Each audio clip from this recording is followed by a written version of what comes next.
ಕಾಡು ಸುತ್ತುವ ಆಸೆ ರಾಣಿಗೆ ಕಮ್ಮ, ಕಾಲು ಇಟ್ಟರೆ ಸುತ್ತ ಕಲ್ಲು ಮುಳ್ಳಮ್ಮ.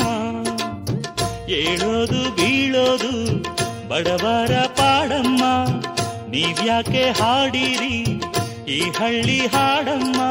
ಇಲ್ಲಿ ಬೀಸುವ ಗಾಳಿ ಊರಲ್ಲಿ ಯಾಕಿಲ್ಲ, ಇಲ್ಲಿ ಸಿಕ್ಕುವ ಪಾಠ ಶಾಲೆಯಲ್ಲಿ ಯಾಕಿಲ್ಲ. ಬಂಗಾರ ಸಿಂಗಾರ ಸಾಕಾಗಿ ಹೋಯಿತು, ಅರಮನೆ ಆನಂದ ಬೇಸತ್ತು ಹೋಯಿತು. ಕೆಳಗಿಳಿಸುವ ಮನಸ್ಸಿನ ಭಾರಗಳ, ಜಿಗಿ ಜಿಗಿಯುವ ಚಿಂತೆಯ ಗುಡ್ಡಗಳ. ಬೆಳ್ಳಿ ಹಕ್ಕಿಯಾಗಿ ಹಾರಿ ಹೋಗಿ ನಾವು ಸಂಚಾರ ಮಾಡುವ ಬಾರ.